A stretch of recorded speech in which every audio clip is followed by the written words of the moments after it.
దీనికి సంబంధించి ఆసిఫాబాద్ జిల్లా వాంకిడి ఆశ్రమ పాఠశాలలో కలుషిత ఆహారం తిని మృతి చెందిన విద్యార్థిని శైలజ స్వగ్రామంలో ఉద్రిక్తత నెలకొంది. బాదా గ్రామంలో భారీగా పోలీసులు మోహరించారు. విద్యార్థిని శైలజ మృతదేహం స్వగ్రామం చేరుకుంది. మీడియా, ప్రజాప్రతినిధులకు గ్రామంలోని పోలీసులు అనుమతి ఇవ్వడం లేదు.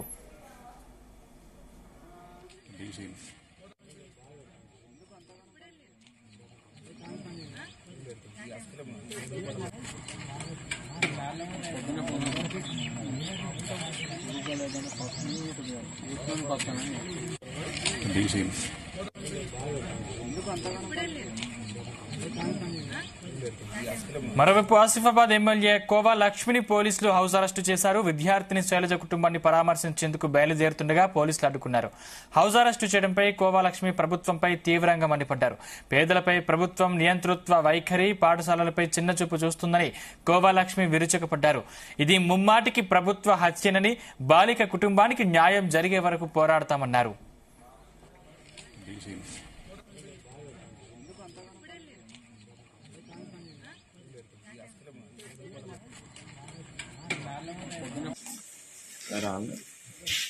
వాళ్ళని ఆపండి, లేకుండా మొబైల్ పంపించండి సార్. ఇంట్లో అమ్మాయి అంతే కదా, మనకు న్యాయంగా ప్రతి ఒక్కరు ఎక్కడ ఏ ఇష్యూ జరిగినా మేము పోరాడతాం. వాళ్ళ గురించి ఈ ప్రభుత్వం చేస్తున్నటువంటి అన్ని తప్పులను బయట తీస్తాం. ప్రతి జాగాలో పోరాడతాం. ప్రతి ఒక్కరికి న్యాయం చేసే వరకు మేము మన టీఆర్ఎస్ పార్టీ నుంచి పోరాడుతూనే ఉంటాం. కాబట్టి మీరు మమ్మల్ని ఇప్పుడు పంపించండి అక్కడికి. ఎందుకంటే మీరు అధికార పార్టీకి వన్ సైడ్ గా పనిచేస్తున్నట్టున్నది. ఇక్కడ పోలీసుల ఏకపక్ష ధోరణి నశించాలి.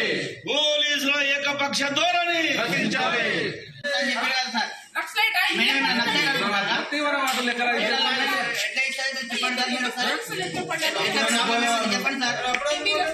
ఇదే అంశానికి సంబంధించిన మరింత సమాచారం మా ప్రతినిధి రాజు పటేల్ అందిస్తారు. రాజు పటేల్. కొమరమి ఆసిఫాబాద్ జిల్లా వాంకిడి మండలం దాబా గ్రామము మృతి చెందినటువంటి శైలజ స్టూడెంట్ యొక్క సొంత గ్రామము. దాబా గ్రామంలో చాలా హై టెన్షన్ వాతావరణం నెలకొని ఉంది. నిన్న సాయంత్రం డిమ్స్ హాస్పిటల్లో ఫుడ్ పాయిజన్ తో మరణించినటువంటి శైలజ స్టూడెంట్ డెడ్ బాడీని ఈ రోజు ఉదయం కల్లా వాళ్ళ సొంత గ్రామం అయినటువంటి వాంకిడి మండలం దాబాకి తీసుకొని వచ్చారు. సో డెడ్ బాడీ వచ్చిందన్న విషయం తెలియడంతో అటు ఆసిఫాబాద్ ఎమ్మెల్యే కోవలక్ష్మితో పాటు సిర్పూర్ కాగనగర్ ఎమ్మెల్యే పాల్వాయి హరీష్ బాబుతో పాటు మిగతా ఆదివాసీ సంఘాల నాయకులు, స్టూడెంట్ యూనియన్స్ కూడా అందరూ కూడా దాబా గ్రామానికి వెళ్లి ఆమెకు నివాళులు అర్పించే సిద్ధంగా ఉన్న క్రమంలో పోలీసులు కంప్లీట్ గా దాబా గ్రామాన్ని తమ ఆధీనంలో తీసుకున్నారు. చుట్టూ ఏ రూట్స్ ఉంటాయో ఆ రూట్స్ వెళ్లకుండా కంప్లీట్ గా పోలీసులు చెక్ పోస్టులతో క్లోజ్ చేశారు. ఎవరిని కూడా దాబా విలేజ్ కి వెళ్ళనీయం లేదు. ఇటు వాంకిడి నుంచి కొద్ది దూరం వెళ్లిన తర్వాతనే మీడియాని కూడా కంప్లీట్ గా ఆపేశారు. మీడియా పర్సన్స్ ని ఎవరిని కూడా అక్కడికి ఒక్కరిని కూడా అలో చేయని పరిస్థితి అక్కడ ఉంది. అంతేకాక దాబా సంబంధించినటువంటి నెట్వర్క్స్ ఏదైతే ఉంటాయో మన సిగ్నల్ సంబంధించిన నెట్వర్క్స్ వాటిని కూడా కంప్లీట్ గా ఆ సెల్ ఫోన్ టవర్స్ సిగ్నల్స్ కూడా కమ్యూనికేషన్ లేకుండా కంప్లీట్ గా బంద్ చేశారు. దీంతో అక్కడ సెల్ ఫోన్ సంబంధించినటువంటి incoming, out going calls, WhatsApp calls కూడా ఏది పనిచేయని పరిస్థితి దాబాలో ప్రస్తుతం నెలకు ఉంది. ఇక్కడ హై టెన్షన్ వాతావరణం ఉంది. అటు ఆదివాసీ సంఘాలతో పాటు వారి కుటుంబ సభ్యులు, కోవా లక్ష్మి ఆసిఫాబాద్ ఎమ్మెల్యే, అటు సిర్పూర్ కాగనగర్ ఎమ్మెల్యే పాల్వాయి హరీష్ బాబుతో పాటు అందరూ కూడా ఒకటి డిమాండ్ చేస్తున్నారు. కేవలం ప్రభుత్వ నిర్లక్ష్యము, అధికారుల నిర్లక్ష్యం మూలంగానే శైలజ మృతి జరిగింది. ఇది కంప్లీట్ గా ప్రభుత్వ హత్యగా మేము భావిస్తున్నాం. కాబట్టి ప్రభుత్వము వెంటనే స్పందించాలి. ఆ నిరుపేద కుటుంబానికి తగిన ఎక్స్ప్రెషియా చెల్లించాలి. దాంతో పాటు ఉచితంగా ఇల్లు కట్టివ్వాలని కూడా డిమాండ్ చేస్తున్నారు. ఎందుకంటే ఇన్సిడెంట్ జరిగింది దాదాపు 26 రోజులు అవుతుంది. ప్రభుత్వం దీనిపైన ఎలాంటి స్పష్టమైన ప్రకటన చేయలేదు. ఫుడ్ పాయిజన్ తోటి చనిపోయింది అని ప్రాథమికంగా సమాచారం అందిన తర్వాత దానికి సంబంధించినటువంటి ఇన్వెస్టిగేషన్ లో పూర్తి స్థాయిలో ప్రభుత్వం నిర్లక్ష్యం వహించింది. ఇన్వెస్టిగేషన్ పూర్తిగా చేయలేదు. కేవలం తూతు మంత్రంగా, నామమాత్రంగానే ప్రిన్సిపాల్ తో పాటు వార్డెన్ తో పాటు మిగతా ఇద్దరు సిబ్బందిని మాత్రము ప్రభుత్వం సస్పెండ్ చేసి చేతులు దూస్తుంది. కానీ ఎందుకు వాంకిడి గిరిజన ఆశ్రమ ఉన్నత పాఠశాలలో ఫుడ్ పాయిజన్ ఏ విధంగా జరిగింది? ఆ రోజు తిన్నటువంటి పప్పులో గానీ, అటు ఆలుగడ్డ కూరలో గానీ, సాంబార్ లో గానీ ఎందుకు ఎక్స్పెక్షన్ జరిగింది అనేది పూర్తి స్థాయిలో ఎందుకు పాయిజన్ జరిగింది అనేది పూర్తి స్థాయి ఇన్వెస్టిగేషన్ చేయాలి. ఇప్పటి వరకు కూడా ఆ రిపోర్ట్ కూడా బయట పెట్టలేదు.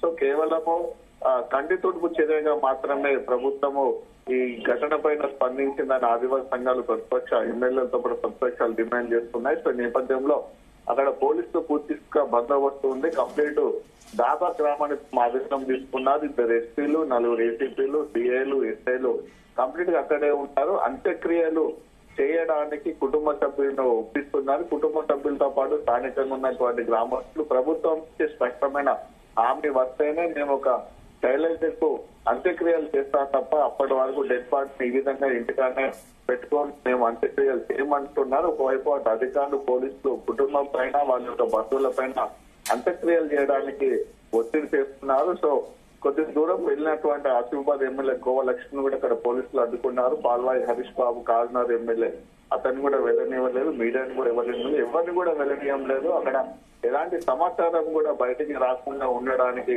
సెల్ ఫోన్ సిగ్నల్స్ కూడా పనిచేయకుండా కంప్లీట్ గా ఆఫ్ చేశారు. సందీప్, రాజుపట్ అలాంటి ఇంటర్నెట్ సేవలు బంద్ చేసినట్టు తెలుస్తోంది. అదేవిధంగా విలేకరుల్ని కూడా గ్రామంలోనికి అనుమతించట్లేదు ఇప్పటికీ. అంటే అక్కడ ఉన్నటువంటి ఆ మృతి చెందినటువంటి కుటుంబ సభ్యులు ఏమని డిమాండ్ చేస్తూ ఉన్నారు? అక్కడ రాజకీయ నాయకులు ఏదైనా హామీ ఇచ్చారా?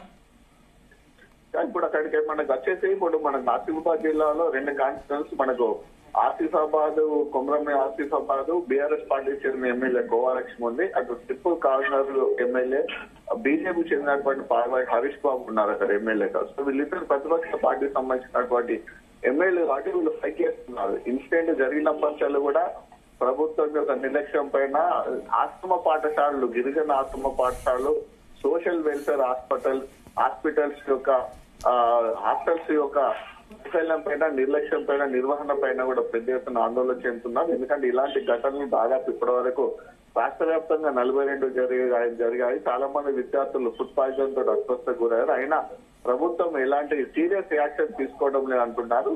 మృతి చెందినటువంటి అటు వాంజేడి గిరిజన ఆశ్రమ ఉన్నత పాఠశాలలో ఫుడ్ పాయిజన్ తోటి 26 రోజుల పాటు తీవ్రమైనటువంటి అస్వస్థకు గురై నిమ్స్ హాస్పిటల్లో వెంటిలేటర్ పై ట్రీట్మెంట్ తీసుకున్నటువంటి శైలజ మృతి చెందిన ఘటనలు కూడా ప్రభుత్వం నుంచి కానీ సీఎం గానీ మిగతా అధికారులు కానీ ఎవరు కూడా ఇలాంటి ప్రకటన చేయలేదు.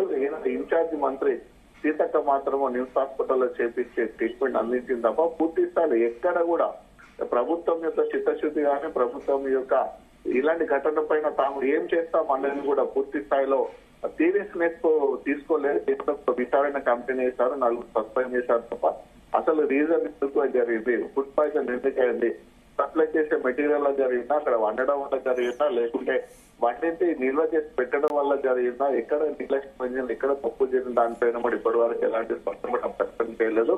వీళ్ళు ఒకటే డిమాండ్ చేస్తున్నారు ఇక్కడ ఉన్నటువంటి ఎమ్మెల్యేలు కానీ ఆదివాసీ సంఘాలు కానీ కుటుంబానికి 50 లక్షల రూపాయలు పరిహారం చెల్లించాలి. నిరుపేద కుటుంబము కాబట్టి వారికి ఒక ప్రభుత్వం ఇల్లు నిర్మించాలి. ప్రభుత్వం వారికి భవిష్యత్తులో వాళ్ళ కుటుంబం ఉండడానికి ఏమైనా అవుట్ సోర్సింగ్ కానీ కాంట్రాక్ట్ ద్వారా కానీ వాళ్ళు ఎలిజిబుల్ ఉన్న వాళ్ళకు వాళ్ళ కుటుంబంలో పరికి ఉద్యోగం ఇవ్వాలని కూడా వారు డిమాండ్ చేస్తున్నారు. ఇప్పటి వరకు అంటే మృతి చెందినటువంటి శైలజపై ప్రభుత్వం నుంచి మాత్రం ఇలాంటి స్పష్టమైన ప్రకటన అయితే ఇప్పటి వరకు రాలేదు.